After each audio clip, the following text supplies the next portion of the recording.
Bakit? Magbabago ba yung ugali niya kung Christmas o hindi? Magandang tanghali mga kabistak, pambihira. Tunaw bigla ang ICI ni Bungit. May maagang pasabog bago darating ang bagong taon. Ayan na ho, breaking news po talaga ho ito. Rosana Pajardo nagbitiw na bilang komisyoner ng ICI. Iyak ang animal. Wala na kasing kredibilidad talaga yung ICI. Siguro itong mga to may mga pangalan po itong inaalagaan. Ayaw nilang masira yung kanilang integridad, kredibilidad sa mga panahong ito. Dahil alam ho natin, simulat sa poll, binabatikos na po itong ICI. Talagang iniwan na po, tatlo na po yung mga orihinal na miyembro ng ICI na lumayas dito. At ang naiwan na lang si Andres Reyes ba yun? Romualdez, lumabas. Lumabas na. Putang ina, wala na, sobrang payat. Nagkasakit na yata yung anak ng kagwang na ito. Pero talagang may sakit ito, itong si Martin Romualdez. Baka malapit na rin ho ito, susunod kay Akop. Di ba nung kamakailan nag-request siya na aalis siya ng bansa para magpagamot? Baka nga nasa ibang bansa na ho ito, pero kapansin-pansin po ang pagpayat ng buhayang ito. At pag-usapan rin po natin itong interview kay Vice President Inday Sara Duterte. Mantakin mo ha, noon ay si Vice President Inday Sara Duterte, merong message kay Bungit. Pero ngayon, makikita mo po yung galit ni Inday Sara talagang tago sa buto. Walang kapatawaran itong ginawa ni Bungit sa kanilang pamilya, lalo na sa ginawa kay Tatay Digong na nasa dahig ngayon. Hindi po nakapag-celebrate ng Pasko kasama ang kanilang mahal sa buhay. Mantakin mo si Katie Duterte, no? Si Hanilit, nasa labas lang ng ICI. Bawal po papasok sa loob mismo ng detention center sa araw po mismo ng Pasko. Kasi alam mo, tayo mga Pilipino, ito yung pinaka-importanting araw sa ating lahat, yung Pasko. Makasama ang ating mahal sa buhay. Yung iba nga, mga abroad, umuwi. Pero ito, nandun na talaga si Katie at saka si Hanilit. Pero hindi po pinagbigyan. Ito lahat ay kagagawan ng gobyernong Marcos. Magandang tanghali po sa ating lahat. Palike po muna, pa-share, pa-subscribe. At pakipindot ang inyong notification bell upang lagi po kayong updated sa ating mga video. Ito. Pag-usapan muna natin yung ICI kasi ito po yung breaking news Para maliwanagan po tayo bakit nagkaganito ngayon ang ICI na pinagmamayabang ni Bongbong Marcos. Ang sabi nila, na kaya gumawa si Bungit ng ICI para umano mapanagot ang mga kurakot, mga nagnanakaw sa kaban ng bayan na hinahanap po natin sa flood control ay umaabot ng 1.3 trillion pesos. So ngayon mga kabistak, ang problema, ang kredibilidad ng ICI bagsak. Paano hindi babagsak ang kredibilidad ng ICI? Pag meron silang nagsimula ito kay kay Martin Romualdez Nung pumunta si Martin Romualdez sa ICI, hindi pinalabas, hindi sinapubliko, pati yung affidavit ni Romualdez, hindi po inilabas na ganito kakapal. Kasi nga ang purpose na yan, ngay cover up at pagtatakip sa katotohanan kung sino yung totoong mastermind sa paglilima sa kaban ng bayan. Tapos, nung pumunta ko itong si Sandro Marcos naman, anong ginawa ni Sandro? Executive session. Pinuri pa nga ng mga hinayupak, ng mga supporters ni Bagag. Ang sabi, ang galing. Tapang ni Sandro pumunta, putangin ang tapang. Executive session. Hindi ni live stream ang pagdinig. Kunyari, sinabi niya na pinahintulutan ko ang ICI na ipalabas ang video ng investigasyon tungkol sa akin. Anong nangyari? Nilabas ba? Hindi. Kasi nga, binawi ni Sandro Marcos ang kanyang sinabi. Hindi na niya pinapalabas ang lahat ng mga nilalaman ng naturang hearing. O sinong niloloko nila? Di ang taong bayan. Optics to. Pag tinignan mo po, kung ikaw miyembro ng ICI, talagang makapag-isip ka ng hindi maganda. Dahil halatang halata naman ang direksyon ng ICI ni Bungit na pagtatakip lamang. Yung word na independent, lang yan, palabas lang. Pero dependent ho talaga ito. Una pa lang, binatikos na po natin yung ICI. Mas gusto po natin yung Senate Blue Ribbon Committee. Kasi nga, nakikita mo live stream, yung pag-scrutinize ng mga senador sa mga resource person, talagang live na live. So ngayon, napilitan nga sila nag-live, kaso nga lang, puro executive session yung labas pag may mga kongresista na pinapatawag. So suma total, hindi epektibo ho ang ginawang ICI ni Bongbong Marcos. Kaya ngayong araw, bumugad po mga kabisdak, bigla hong nagbitew sa pwesto itong si Commissioner Rosana Pajardo bilang Commissioner ng ICI. Putang ina. Sakit sa ulo niyan ni Bungit. Ano ang ibig sabihin niyan? Wala na, hindi nagustuhan ng babaeng ito ang pagpapatakbo ng ICI. Kasi siyempre, ang gusto mo may managot. Ang tao galit na. Yung Pasko, natapos na. Anong pinagmamalaki ni Bongbong Marcos? Sabi ni Bongbong Marcos, may makukulong daw sa Pasko. Gumawa pa sila ng kulungan kasama si John B. Cremulya, pinagmamayabang para mapupuno daw sa Pasko. Pero may nakulong ba? Walang nakulong. Ang nagamit lang nilang pampalabas, pampalubag loob sa mga Pilipino, itong si Diskaya. Pero hindi po si Diskaya ang gusto ng mga Pilipino na makulong. Sino ang gusto ng mga Pilipino na makulong? Si Martin Romualdez, Saldico, pati yung asawa niya, pati si Sandro.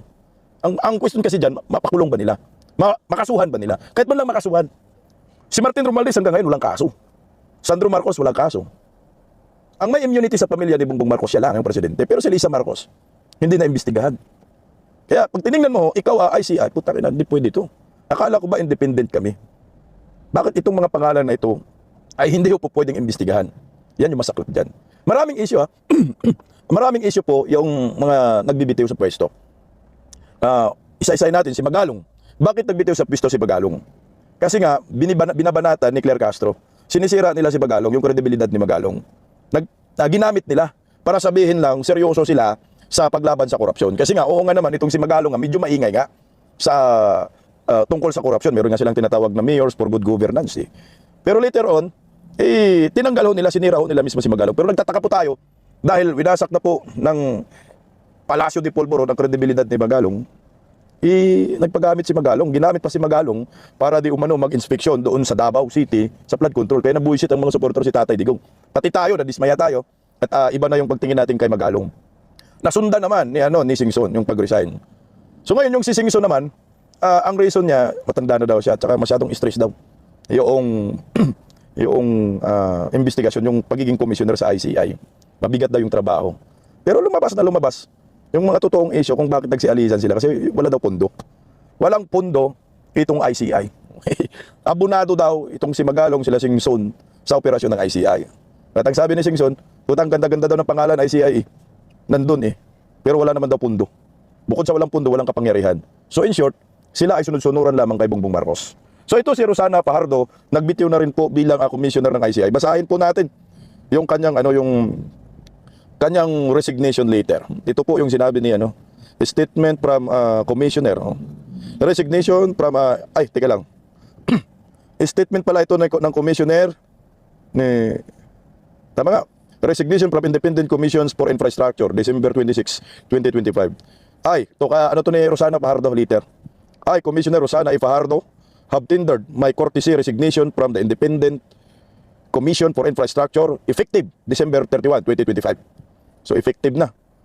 Since my appointment in September 2025, I have been committed to advancing the Commission's objective, particularly in the areas of financial oversight and infrastructure project investigation. Throughout my tenure, I have developed comprehensive approaches for evidence gathering, prepared detailed work plans, and supervised volunteer efforts in investigations. My contributions have led to recommendations aimed at improving government procurement and budgeting processes related to infrastructure projects. I have completed the work I set out to accomplish when I was appointed, ensuring that the foundational goals of the Commission have been met. I believe that the investigative and prosecutorial responsibilities will now transition to other agencies, such as the Department of Justice and the Office of the Ombudsman, which are better positioned to ensure accountability for contractors and government officials. Additionally, with the recent priority sessions of bills for the creation of the Independent Commission Against Infrastructure Corruptions and Independent People's Commissions, a permanent commission with enhanced powers will be more effective in supporting the Ombudsman Office in prosecuting parties involved in irregular government infrastructure projects. Excuse me po. It has been a profound honor to serve alongside individuals who are deeply committed to transparency and accountability, dedicating themselves selflessly to the Filipino people. I am grateful for the opportunity to contribute to a collective missions that prioritizes the welfare of our citizens. Mukhang ang babaw ng reason ni Rosana Fajardo kasi ang sabi niya dyan, tapos na daw yung kanyang tungkulin. Tapos, yung dapat daw na gaganap sa mga tungkulin para mag-prosecute, mag-imbestiga, andyan na daw sa Department of Justice at saka sa Ombudsman. At meron na daw umanong panukalang People's Independent, basta yung parang ICI din yung dating gagawing batas na People's Independent Investigative.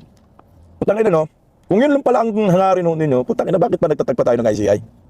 So anong purpose ng ICI? Panglilihis lang talaga, pang cover up lang talaga. Kasi sinabi mo, DOJ at saka Ombudsman. Hindi una pa lang, bago kayo mag-ICI, may Ombudsman na, may DOJ na So dapat hindi nyo na lang tinanggap itong posisyon ninyo diyan sa ICI. At hindi na lang po kayo pumayag na gumawa ng ganitong klaseng komisyon. Dahil useless naman talaga. Ako tama yung sinabi mo, ma'am, na may Ombudsman naman na may DOJ naman Sila na lang bahala dyan. Pero bakit tinanggap nyo una pa lang yung posisyon ninyo bilang isang commissioner sa ICI na alam nyo naman pala na mayroong ombudsman at DOJ. Yun naman talaga dapat. Ako nga sabi ko, putang ina, dapat ano na lang yung Senate Blue Ribbon Committee. Yung mag-imbestiga. Dahil live na live. Mantakin mo ha, ang tanong ko dito, kasi sabi ng Malacanang, kasi yung issue is yung pondo. Malamang yun din eh. Ilang milyon yun? 40 million ba yun? Nabigay na ba sa inyo? Yung 40 million? Baka pagkatapos magbigay sa inyo ng 40 million, nagsialisa na kayo. So putang ina, ginigisa tayo sa sariling mantika natin. 40 million o 400 million. 400 yata, mukhang 400 or 40, basta ganun. So ginigisa sa sariling mantika ang mga Pilipino. Nag-iimbestiga kayo sa kurakot, pero kayo dyan sa ICI, tablado kayo, hindi kayo nagkakaintindihan at panay kayo kinukurakot din yung pondo. Putang ina, kawawang Pilipino. Pero ito, pakinggan po natin ang balitang ito muna mga kabisdak patungkol po dyan. May sagot po ang ICI.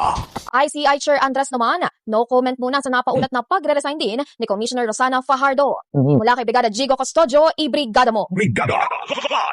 No comments si Independent Commission for Infrastructure Chairman Andres Reyes Jr. Sa bali-balitang magbibito na rin si Commissioner Rosana Fajardo. Nauna nang sinabi ni dating ICI Special Advisor at Baguio City Mayor Benjamin Magalong na may isa pang commissioner na inaasahang magre-resign. Matatandaan bukod kay Magalong, nagbitiw na rin sa pwesto si Commissioner Babe Singson na epektibo ngayong Lunes, December 15. Samantala, humarap sa pagdinig ng ICI si DBM Acting Secretary Rolando Toledo kung saan tinalakay ang budget process. Pumayag si Toledo na i-livestream ang pagdinig. Ipinaliwanag din niya kung paano siya naitalaga bilang Acting DBM Secretary. Ayon kay Toledo, walang alam ang DBM sa mga amendment and insertion sa National Expenditure Program. Dagdag pa niya, nawawalan na ng kontrol ng DBM sa NEP kapag naipasa na ito sa Kongreso, partikular sa mababang kapulungan. Tinatayang nasa mahigit 200 billion pesos ang mga insertion sa 2025 General Appropriations Act. In the heart of changing lives, ako si Brigada Jigo. No comment si Andres Reyes. Naalala ko po yung sinabi ni Magalong na mayroon pang isang commissioner na mag-resign. Pero hindi po ito yung inaasahan natin. Ang alam natin na mag-resign itong si Asurin. Asurin din yan. Asurin ni Bangag yan eh. Na sinabi nga ni Magalong na si Asurin abonado yan eh. Dahil si Asurin daw at si Andres Reyes, meron silang hindi pagkakaunawaan. Ayaw ni Asurin yung pamamalakad ni Andres Reyes. Pero lumalabas, si Rosana Fajardo yung nagbitiw ngayon. So in short, wasak na itong ICI ni Bongbong Marcos. Di ba coincidence po ito na pagkatapos isiwalat ni Leandro Libeste yung mga insertion ng mga kongresista, bakit bigla siyang nakaisip mag-resign? Bakit po? Utang ina. Dito nakikita yung mga insertion ng mga bugok ng mga buhayang kongresista. Alam niyo po ba kung magkano ang halaga na pinapakita ni Leandro Libeste na pinakamalaking insertion si Sandro at saka si Martin Romualdez? Utang ina. Ito tingnan mo ha. Magkano ba? Yung insertion na yan, 3.5 trillion DPWH allocations mula 2023 to 2026 inilabas ni Libeste. Mantakin mo yan, 3.5 trillion.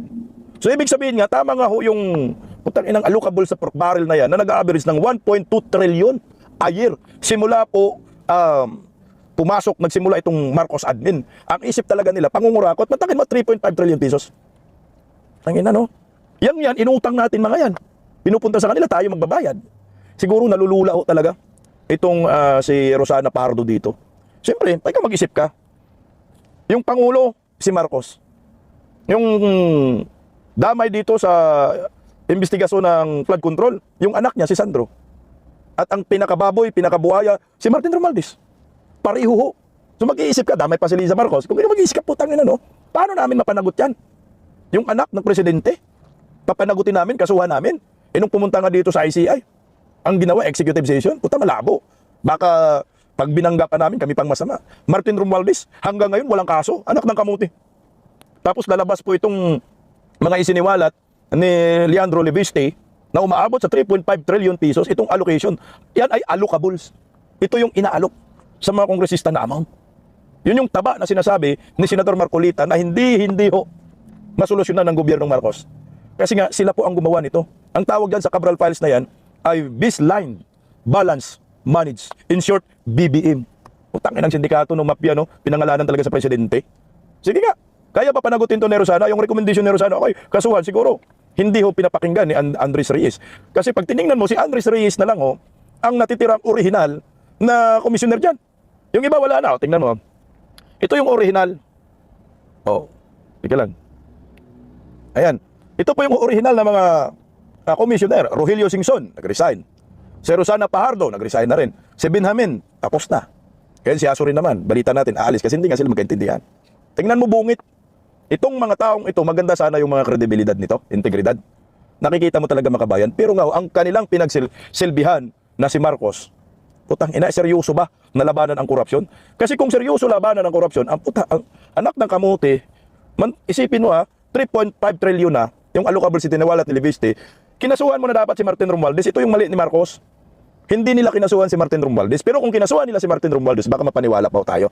At yung kredibilidad ng ICI, baka maisip natin, okay talaga to. Gusto talaga nila magpakulong ng mga kurakot. Kasi si Martin Romualdez kinasuhan. Hindi nga nangyari.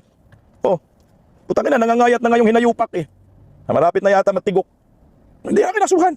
Saan yun? Tingnan mo. Ito pa lalong manggagalaiti ka dito. Kasi 'di ba paglabas ni Leandro Lebeste ng files, Cabral files, 'di ba sinagot ng Palacio? Anong sabi ni Claire Castro? Chismis daw. Fake news lang daw 'yan. Pero kumpleto Detalyado. Detalyado yung inilabas ni Leandro Lebeste. Pero isa lang yung sinabi ng ng Malacanang, chismis lang, heresy lang. Diyan pa lang, putang ina, mag-iisip ka kung ako Rosana Fajardo. Putang ina, mag-iisip ako. Ano ba talaga gusto ng Malacanang? Papanagutin ang mga buhaya. Ito, ang debunk nila, fake news. O ngayon, labo-labo na. May pumalag sa sinasabi ni ng Palacio na fake news itong nilabas ni Leandro Lebeste. Tingnan mo kung sinong pumalag. Tangina, budol-budol rin to Wag masyado tayong magpaniwala. Pero at least pumalag. So ibig sabihin, labo-labo na sila ngayon, kabuhol-buhol na sila ngayon, magkaiba na yung direksyon nila. Itong ICI at ang grupo ni Bongbong Marcos. So wala na, sabog na sila ngayon O tingnan mo. Si Lacson pumalag dyan. Ang sabi, yan sa balita, sa bante. Lacson binatikos ang Malacanang sa pagtawag na chismis ang insertion ng cabinet. Putang ina Wala na, labo-labo na sila lahat. Kasi sinabi ni Leandro Lebeste, executive, maraming mga insertion, hindi lang mga kongresista, mga senador. Ito na yung pinaka dilema ni Bongbong Marcos. Yung kredibilidad ng ICI. Mapaniwala pa kaya ang taong bayan na sinasabi nila na gusto nilang may makulong. Sa akin wala Hindi po yan, hindi mapaniwala nilang taong bayan. Lalo na kay Martin Romualdez, anak ng kamote, malapit na yata mamatay. Ang payat na niya. Tingnan ba? Naglabas pa ng video, Merry Christmas daw sa inyo. Mga bubunistang tanganista, tingnan mo. Ang payat ng hinayupak. Kababayan. Tingnan mga kababayan daw. Wag na natin i-play. Konti. Yan. Discuss. Tingnan mo yung mukha ni Martin Romualdez ngayon. Hindi ganyang kapayat si Martin Romualdez. Ngayon parang, may sakit na to, sakit sa bulsa nga lang to. Saka na-stress na siguro siya sa kakaisip puta. Yung pinsan ko, ang bagal mag-cover up. Hindi na lang wasakin ang mga Duterte. May cover up ginawa nga Martin Romualdez, di ba? Hinahatak ninyo kunyari si Pulong. Tapos yung mga previous project ng mga Duterte, binabahira noon ninyo. Pero walang maniwala doon. Tanga lang ang maniwala. Tingnan mo yung mukha mo. Sobrang payat mo na. Malapit ka na kunin ni Satanas. Ang problema, mukhang hindi ka tanggap sa impyerno. Baka palitan mo si Satanas sa pintuan Yan Wala nang makurakot, inaubos na nila. Tsaka may pumalit na sa kanila ngayon sa pangungurakot, si Boji D. At tsaka yung sino ba yung isa? Yung babae, anak ng kamote, Swansing, ayan. Kapalit kay Saldico. Magkakasakit ka talaga niyan, sa akin lang isipin mo, kinanta ka ng pinagkakatiwalaan mo, kaibigan mo si Saldico. Pati si Bongbong Marcos, si Sandro, si Liza. Talagang mangangayat ka kasi gulo nyo Kayo gumawa ng sakit ng ulo sa sambayan ng Pilipino na dapat kayo ang managot. Itong ICI, hindi man lang nagrekomenda na kasuhan tong animal na to. Ang sabi pa nga ni John Vic, mahirap daw kasuhan si Martin Romualdez. Talagang mailap. Wala daw makitang bakas ng pangungurakot, anak ng kamote. Yung malita-malita na dineliver sa bahay nila at saka sa aguda. Sinabi na ni Saldico, hindi pa ba yung sapat, yung statement ni Saldico? Na dati-rati kaibigan nila, pinagkakatiwalaan nila 3 taon. Tapos ngayon, sinira lang nila yung kredibilidad kasi nga sila yung kinanta. Ako medyo malabo na Ang tiningnan po natin, mapanagot pa kaya itong buhayang ito? Kung ako ang tatanungin ninyo, hindi yan mapanagot under Marcos admin. Pwedeng mapanagot yan pag magpalit na ng administrasyon. Pwedeng mapanagot yan kung si Vice President Inday Sara ang maging presidente ng ating bansa. Kasama si Bongbong Marcos, Liza Marcos, Sandro, pati yung mga kamag-anak nila. Pakulong talaga yan. Pero siguro pagkatapos ng termino ni Bungit, nagsiliparan ng mga yan, magsilayasan na. Kasi alam nila na si Inday Sara, no mercy talaga yan, walang ariglo yan. Kaya nga kaliwat kanan yung kanilang propaganda. Laban kay Inday Sara, ginamit si Madriaga. Tapos nagiging TVs naman. Kasi ang point nila dyan, pag si Inday Sara maging presidente, automatic tayo, kulong tayong lahat. Kasama tong buhayang ito na hanggang ngayon ay wala pa rin kaso. Kaya siguro itong ICI na si Rosana Fajardo ay umalis. Nag-resign na. Oo nga naman. Kung yung sinabi ni Bungit, para po makulong, maparusahan ang mga kawatan, panipaniwala ka. Kaya, kung ikaw meron kang inalagaan na kredibilidad, inalagaan mo yung pagkatao mo, ayaw mong magalit ang taong bayan sa'yo. Ginawa silang ano dito, taga-salo ng galit ng bayan itong ICI. So malamang, yan din ang gawin mo. Mag-resign din, kagaya ni Fajardo. Kaya ngayon, nagkaaligaga na sila ngayon eh. Paano wasakin si Inday Sara? Paano wasakin ang mga Duterte? Putangin na. Kunti na lang ang pagtitiis ng bayan. Kunti na lang ang inyong kaligayahan nilang. Ilang taon na lang eh. O ito, sinagot ni Vice President Inday Sara muna itong patungkol kay Madriaga. Narito po. Bahala sila kung anong gusto nilang sabihin. Basta ako, ang sinabi ko, hindi ko kilala si Ramil Madriaga. Mhm. May picture tayo, Bibi. Kung paano. O tayo din, may picture din tayo. May picture ako sa ating siguro 1 milyong Filipino. At yung mga event na yon, tulad ng inauguration ko, siguro mga nasa 4,000 tao. Ang may individual pictures sa akin. At sa mga Zoom meetings ng parallel groups, Correct. more than 300 participants ang isang Zoom meeting. So, propaganda lang ito, Bibi, sa'yo, against sa'yo. Nag-release na naman kami ng statements eh. Kung lahat akusasyon lang, walang ebidensya, ibig sabihin, paninira lang yan. At kung paninira yan, connected pa rin yan sa 2028 presidential elections. And no, don't ask about the 2028 presidential elections, Brian. Ang sinasabi ko, wala akong i-confirm at i-deny.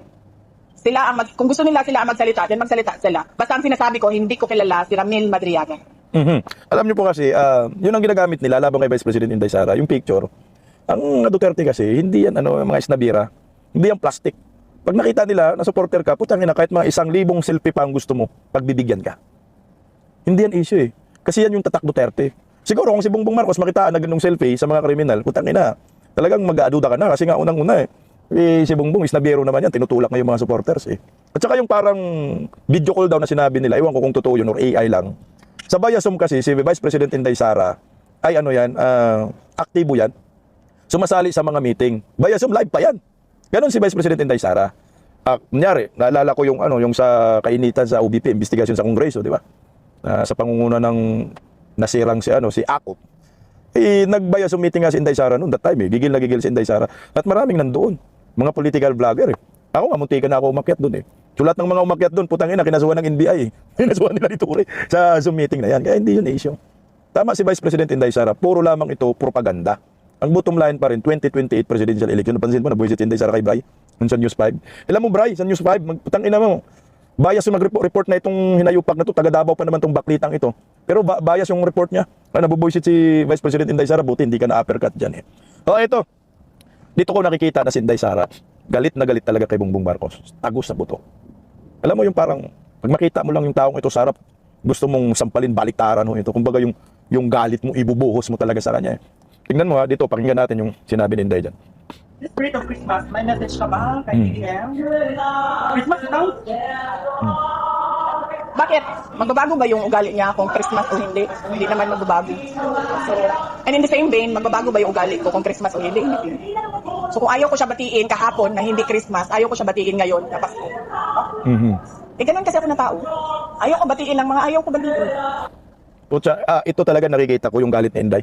Wala na, kumbaga, wala nang mapaglagyan yung galit niya. Yan yung exact word. Laban kay Bongbong Marcos. Ayan yung batiin ng Merry Christmas bilang Pangulo. Kasi nga hindi siya plastic. Naalala ko yung interview na doon sa Taguig, yung nag-launch ng Malasakit. Ang sabi ni Vice President Inday Sara, alam nyo, pag kaaway ko kayo, kaaway ko na kayo forever. Wala nang balikan yan. Na ito yung nakikita ko ngayon kay Inday. Meron siyang palabra di honor. Pag sinabi niya kaaway ka talaga. Makakatikim ka at makakatikim ka ng ganti. Kaya legit talaga yung tinatawag na there will be a day of reckoning. Kaya busy sila ngayon.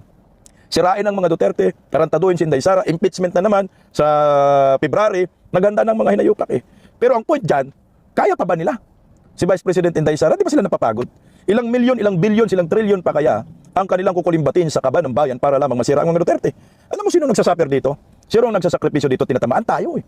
Mga ordinaryong Pilipino. Dahil sa kahibangan ni Bongbong Marcos, dahil sa kapagiging obsessed ni Bongbong Marcos sa pamilyang Duterte, ang resulta, pangungurakot ang ginagawa nila para may pambayad sila sa mga propagandista nila. May pambayad sila sa mga media. May pambayad sila sa mga trolls. Ang purpose, wasakin ng mga Duterte. Kaya puro korupsyon ang resulta eh. Flood control, kung ano-ano pa, farm to market road. Ito na yung resulta ngayon. Sa pagiging inggit nila, pagiging obsessed nila sa mga Duterte. Alam nyo, kung yung mga pira na yan, kinurakot ng mga buhaya, kung napunta talaga sa tama, ang ganda siguro ng Pilipinas. Sa akin lang.